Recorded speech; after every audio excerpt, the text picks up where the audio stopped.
Minha gente, vamos falar agora para você que está acompanhando agora o nosso programa Tribuna Livre da TV Arapuã. Doutor, seja muito bem-vindo aqui ao nosso programa Tribuna Livre da TV Arapuã. Essa semana o assunto de insuficiência cardíaca foi um assunto que ficou em alta devido ao seu diagnóstico do apresentador Fausto Silva, de 73 anos, que está enfrentando essa doença. Para quem está em casa agora, o que é que acontece quando o paciente é diagnosticado com insuficiência cardíaca? Perfeito. Bom dia, Bruno. Bom dia. Bom dia, pessoal que está assistindo a gente em casa. Então, a insuficiência cardíaca, ela é uma condição em que o coração ele passa a ter uma certa dificuldade para bombear o sangue. Então, ele não bombeia o sangue de forma adequada, ou ele até consegue fazer isso, mas às custas de uma sobrecarga. E diante dessa sobrecarga, o sangue tendo dificuldade de sair do coração, ele começa a se acumular em algumas regiões, por exemplo, no pulmão. Você tem um aumento da pressão nos vasos pulmonares, isso faz com que haja um extravasamento de líquido, o indivíduo tem falta de ar. Isso também pode acontecer do outro lado do coração, do lado direito, e a repercussão vai ser agora nas pernas, que podem ficar inchadas. Você pode ter um aumento do volume abdominal também às custas de aumento de líquido. Então esses são os principais indícios que vão caracterizar a insuficiência cardíaca. Essa questão de insuficiência cardíaca, qual é o perfil do paciente que mais procura o atendimento médico que é diagnosticado com esse tipo de situação?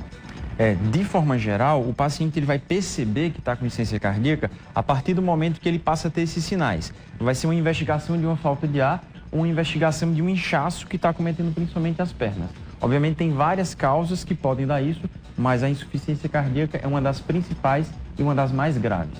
Ainda sobre a questão do perfil do paciente, é mais um paciente jovem, adulto? Qual é a faixa etária e o histórico de vida desses pacientes? Alguns fatores relacionados à alimentação, ao estilo de vida podem provocar isso, né? Sim, com certeza. De forma geral, a insuficiência cardíaca ela tende a ser uma doença mais comum no paciente mais idoso, no paciente com uma certa idade. Mas o paciente jovem ele também pode ser acometido, tá? A diferença é que a insuficiência cardíaca ela é um estado avançado de um coração que foi agredido. O que a gente tem de diferença do jovem para o idoso é que o que machuca o coração do jovem, às vezes é um pouco diferente do que machuca o coração do idoso.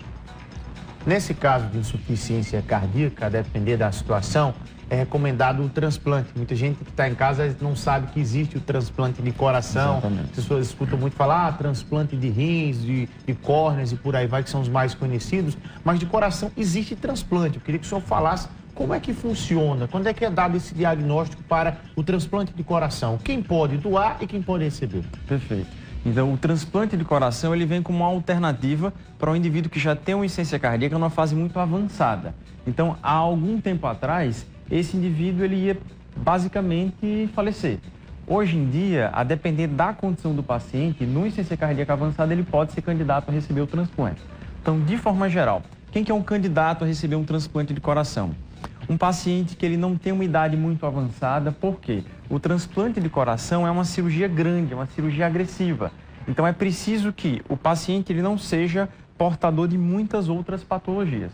O paciente ideal para receber um transplante é aquele que tem basicamente o coração machucado, pode ter um pouco do rim machucado, às vezes por conta do próprio coração, mas não é interessante que ele tenha uma doença pulmonar avançada, que ele tenha um câncer, que ele tenha uma infecção grave. Então, de forma geral, até por volta dos 70 um pouquinho ali passando, é um paciente possível de receber um transplante.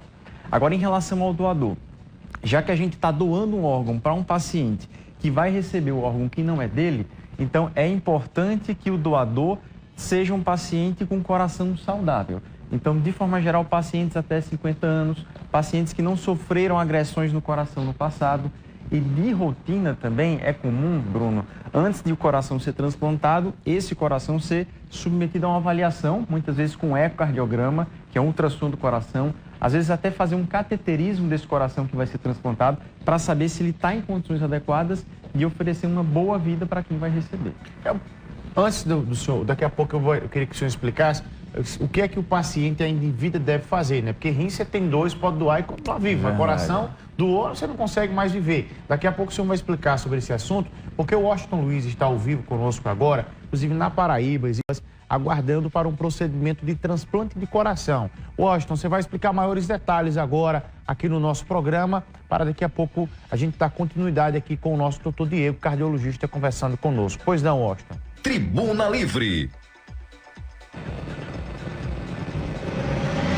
Olá, Bruno, estamos de volta e é um assunto muito importante porque quem faz o transplante hoje aqui em João Pessoa é exatamente o Hospital Metropolitano. Tem também um outro hospital particular, mas todos os transplantes feitos até agora, durante o mês e durante o ano de 2023, foram lá no Hospital Metropolitano. Para você ter uma ideia, foram 7 captações já feitas de coração aqui na Paraíba. 6 já foram transplantados. Um teve que ir para Recife porque este coração era incompatível com os pacientes. Para você ter uma ideia, são cerca de quase 4 horas para você fazer a captação deste coração e 8 horas para que esse coração possa ser transplantado junto à equipe médica do Hospital Metropolitano. Mas ao vivo nós vamos conversar com o diretor administrativo do setor de transplante aqui da Paraíba, o Eduardo Liberalino. Muito bom dia, Eduardo.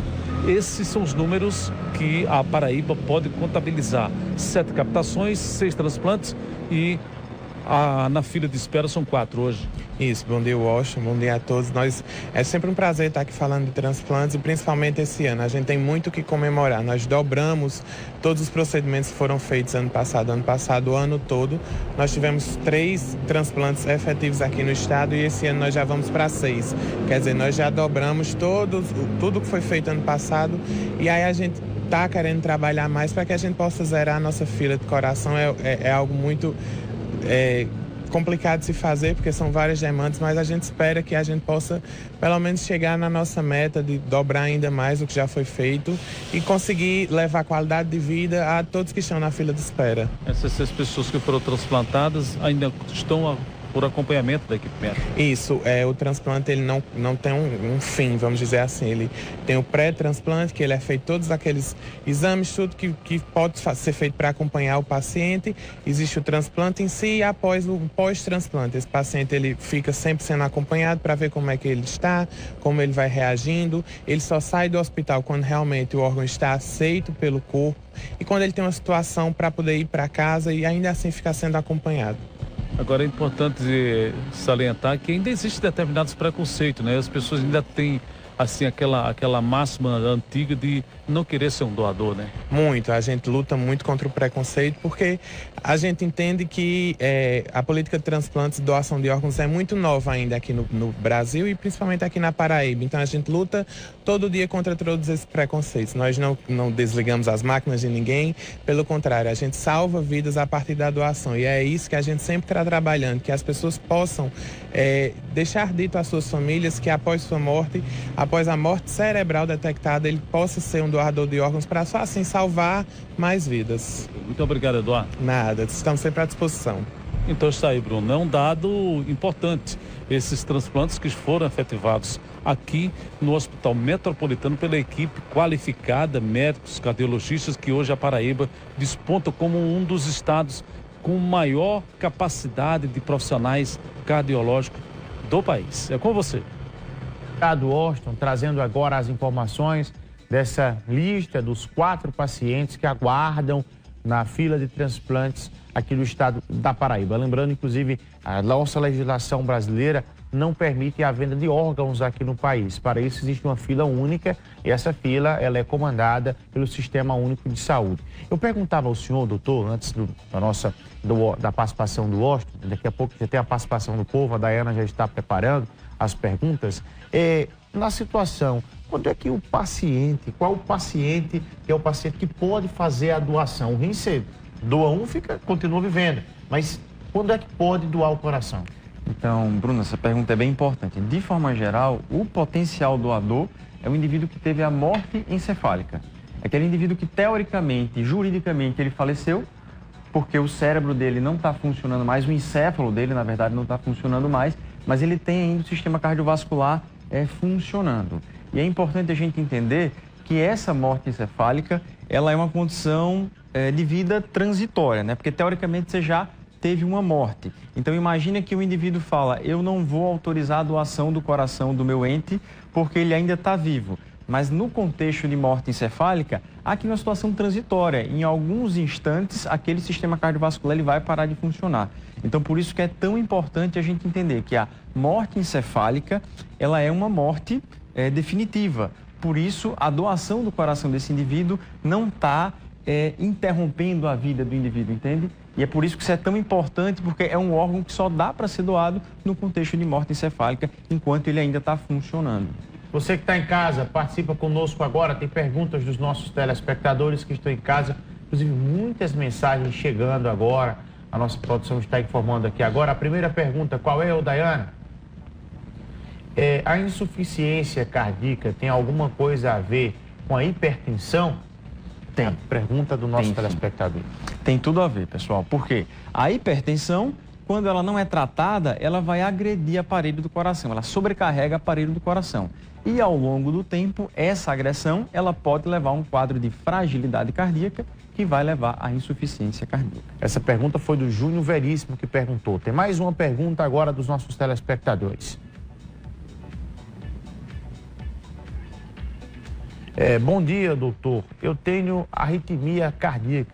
Algum remédio para isso? Qual o tratamento adequado para esse tipo de situação, doutor? Então, Bruno, a arritmia cardíaca é um termo que a princípio seria um termo genérico para distúrbios do ritmo do coração. Então, fundamental aqui, primeiro, é ter um diagnóstico da arritmia do paciente. Em sabendo qual é a arritmia, aí com certeza vai ter um tratamento adequado para controlar essa arritmia e evitar complicação no futuro. O doutor respondeu a pergunta da Daniele Ramalho, que você pergunta. Tem mais uma pergunta agora. Muitos telespectadores mandando perguntas aqui no nosso programa. Tribuna Livre da TV Arapuã. De quem é essa pergunta, Dayana? Vamos lá, a próxima. De quem é essa pergunta, por gentileza, ou produção? Bom dia, doutor. Eu tenho 43 anos e sinto muita dor no peito, quase todos os dias. Pode ser insuficiência cardíaca também? É a pergunta. Então, a dor no peito, geralmente ela vai levantar a suspeita de um entupimento de vasos no coração, que poderia ser uma causa ou um agente precipitante de um infarto. A dor no peito por si só não é tão comum na insuficiência cardíaca, mas o infarto, por exemplo, é a principal causa de insuficiência cardíaca. Então, se você tem dor no peito, é importante buscar um atendimento médico para saber se essa dor no peito tem relação com o coração, porque se for uma doença cardíaca, você pode evoluir para a insuficiência cardíaca. Doutor, embora todos os especialistas falem nisso, nós sempre batemos nessa tecla aqui na TV, mas sempre é importante falar. Hábitos diários ajudam ao nosso coração, ajudam a nossa saúde. Enquanto cardiologista, o que é que o senhor tem a dizer para quem está em casa em relação a esses hábitos? Quais são eles? São simples e podem ajudar muito. Exatamente, Bruno. A gente sabe hoje em dia que qualquer tipo de atividade física, por menor que seja, ela já tem um impacto positivo na saúde cardiovascular. Uma alimentação equilibrada, uma alimentação saudável também reduz a chance de ter doença cardiovascular. E o que é que seria essa alimentação equilibrada? Uma alimentação rica em vegetal, em legumes, em verduras, em frutas, uma alimentação com pouca gordura saturada, que é mais aquela gordura animal. A gente tentar fazer um pouco da ingesta ali do azeite. Então essas orientações alimentares, elas têm uma capacidade de prevenir muitas doenças cardíacas no futuro. Controle do peso, não fumar e, em caso o indivíduo ele opte por consumir o álcool, por fazer uso de bebida alcoólica, que ele tentasse fazer isso na menor quantidade possível. A gente também sabe que o álcool é um fator agravante para o sistema cardiovascular e para o coração diretamente. Existe algum tipo de alimento específico? Porque existem alguns alimentos que as pessoas falam, come isso daqui que é bom do coração, coisa do senso comum. Isso procede mesmo? Não existe um alimento específico. O que a gente sabe, o padrão alimentar que mais foi bem estudado na saúde cardiovascular é um padrão alimentar que é conhecido como dieta do Mediterrâneo, que é uma dieta, na verdade, que envolve uma série de alimentos, que são basicamente esses que a gente comentou agora há pouco. Um aumento importante do consumo de vegetais, e aí folha, legume, fruta, para que a gente possa ter mais fibra, vitamina e mineral. Um baixo consumo de carne vermelha, e aí tentar limitar ali no máximo a 1 a 2 vezes por semana.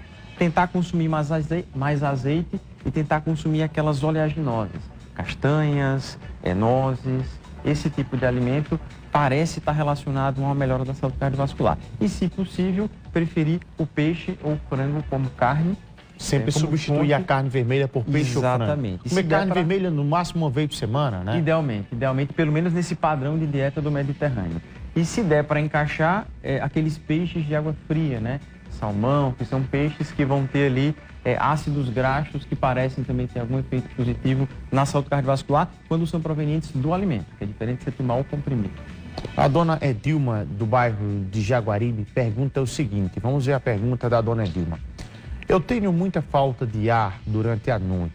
É um problema do coração? Pergunta. Como posso melhorar esse sintoma de falta de ar, especialmente à noite? Perfeito. Então, primeiramente, a falta de ar, ela pode ser um sinal de insuficiência cardíaca? Pode. Mas ela também pode ser uma patologia pulmonar, ela pode ser uma patologia de um outro órgão. Então, o primeiro ponto para a nossa amiga é que ela busque um atendimento médico para investigar se de fato essa falta de ar ela está sendo causada pelo coração, pelo pulmão, porque aí com o diagnóstico correto ela vai ter acesso ao tratamento adequado e provavelmente ela vai conseguir melhorar esse quadro. Para a gente finalizar, doutor, o pessoal fala no dia a dia, no senso comum também, que o coração não dói. Não existe dor no coração, é o único órgão que não vai doer e tal. Quando você sente alguma dor aqui na parte esquerda do seu corpo, é o coração que está doendo? Como é que funciona isso, doutor? Entendi. Bruno, então, primeira coisa, isso é um grande mito, né? O coração dói demais, né? Se você tiver a oportunidade de conversar com alguém que já teve um infarto, a descrição da dor que ele sente geralmente é um coice, é uma cobra mordendo o coração. Então, é uma dor bem importante, né? E o padrão de dor do coração, pelo menos o padrão de dor relacionado ao infarto, geralmente é uma dor que vai lembrar um aperto, ou uma pressão, ou até mesmo uma queimação de forte intensidade, que é progressiva e que pode vir acompanhado de alguns sintomas como náusea, suor frio, até vômito e também de falta de ar. Doutor, muito obrigado pela entrevista conosco aqui, tirando as dúvidas das pessoas que estão em casa com essa prestação de serviço. Obrigado, a gente que agradece a oportunidade de falar um pouco sobre isso.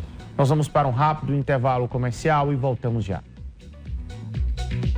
Tribuna Livre.